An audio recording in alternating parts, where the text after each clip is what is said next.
game publishers refusing to sell older games. And meanwhile, Valve releases a massive Counter-Strike update. Oh, the update. Yeah, I guess. Yeah. Sort of. Okay. So Nintendo is shutting down the eShops on the Wii U and the 3DS next week. By the way, did you see the video from the completionist buying everything from them? That's in here, yeah. Oh, is it? Yeah, no, this is great. Okay. As well as sunsetting its virtual console service. Now, the only legal way to acquire retro Nintendo games will be through the Switch Online expansion pack, which is, you guessed it, a subscription service. $50 a year. You will own nothing and you will like it. Gerard, the completionist, then spent over $22,000. I don't know that I would actually encourage giving Nintendo money in response to their anti-consumer practices, but okay. I do have a very weird theory on this, by the way. I'll finish this off. Just I know you've talked a lot. $22,000 buying nearly 866 Wii U games and 1,357 3DS games, nearly 1.5 terabytes worth. That was, by the way, the most polite way anyone's ever told me to shut up.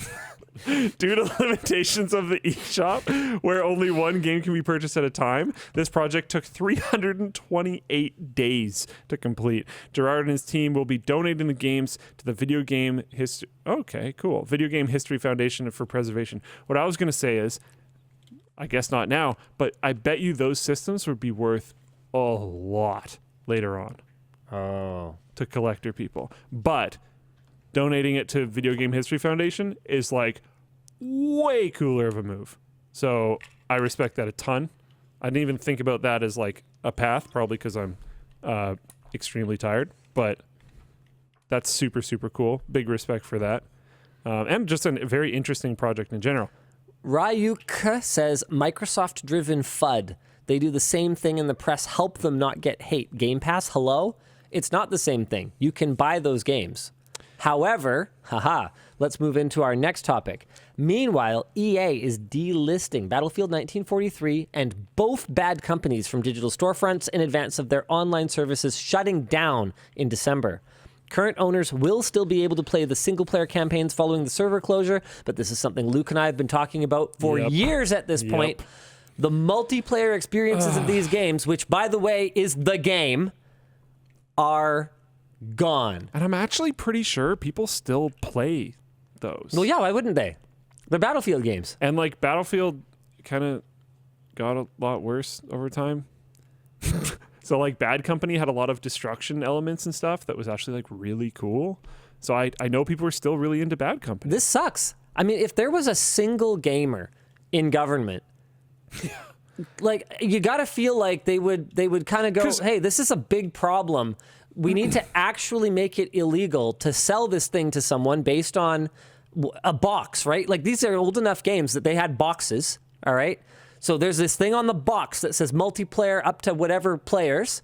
You can't, why are we allowed to sell someone this even a license to this thing? I know they're not selling them the software, they're selling them a license to it. But that license has an agreed upon experience, okay? And then it just goes away later. That was not the deal. Yeah, I think having some type of minimum agreement for how long it has to be accessible, that's playable. The bare minimum. I don't think it necessarily has to be forever. I think that's a lot to ask from companies. No, but what it has to be is there has to be a sunset procedure. Yeah, so that's what I was going to say is once that time period ends, you should if you don't want to maintain it, it should now be maintainable by someone else. And you can set terms, and we've talked about this before, where like you have to purchase a copy of the game to be able to play it on the newly maintained system. The newly maintained system cannot be monetized, things like that. I don't care. But it should be possible for historical reasons for people to be able to set it up. What has happened with SubCom, Supreme Commander, it's so cool. We've commented on this a bunch of times on the show, is like perfect in my opinion. Yep. The community have set up a genuinely amazing community server, actually just genuine launcher. Community around it. There's like events that they have, there's custom maps, there's mods, there's like everything you can imagine. They have a custom launcher. It requires you to have purchased a real copy rights of the holders game. Still get paid. Yeah. Like it's win-win-win. Literally great for everyone. And then that game gets to survive. Because sure, you know what? It might be 10 years down the road. There might not be that many players anymore. It might be far from profitable for you to maintain this thing. Yeah. And it's like, you know what? It's really time to sunset this. It takes a lot of our dev time, whatever. Blah, Yeah, blah, blah. fine. Sure, but you have to hand it off. A small distraction in Float Plane chat says, we need more government, Linus Sebastian. No, what we need is the government to actually do its job. Its job is supposed to be acting as a protector for its citizens in a sense, right? Like if someone breaks into your house and steals your stuff, the government is supposed to do something about it, right? You're not supposed to just round up a posse and just go wandering the streets looking for the guy. What we need is for someone to step in and say, no, you may not actually sell something based on some representation of it, and then change it after the fact. I would like to think that people could deal with this themselves by not supporting companies who are going to behave in this way, but clearly that ship has sailed. Yeah. People are going to keep buying games from EA. Yeah.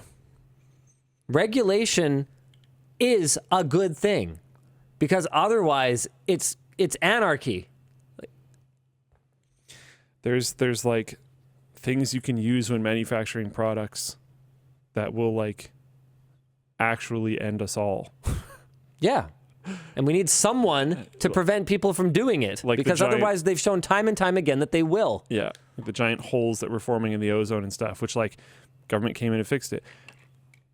Are either of us the biggest fans of like over-regulation? No. No. Are either of us the biggest fans of like over-governance, all these other types of things? No. But certain regulations should be in place. A bunch of people are tagging me and be like, stop him, this is hot take territory. I'm like, I agree. What do you want me to do? No, it's not. It is a good thing that asbestos isn't everywhere. Yeah, that's great. And that Super down. that sure as heck wasn't private companies dealing with it. Yeah. And you might say, hey, no, they totally did because it was a liability concern. Well, guess who creates the framework of laws that give companies liability? Like we actually do Need some of it. need it a little bit. Otherwise, it's just it's open season for the people with money and power at the top. And yes, I'm quite wealthy. Before you have to say it. But I'm not at the top. I am a lot closer to you, the viewer, than I am to a billionaire. A lot closer. Yeah, Like- there's actually like a huge difference. Like the kind of influence that people can wield, it is unfathomable to me, even with my small army of team members here, right? Like I don't get too far into, conspiracy theories or whatever, but there's real stuff that is not conspiracy theory that has actually happened that just blows my mind. And I go, okay, so I'm sorry, like this person or this cabal of people got together and did what?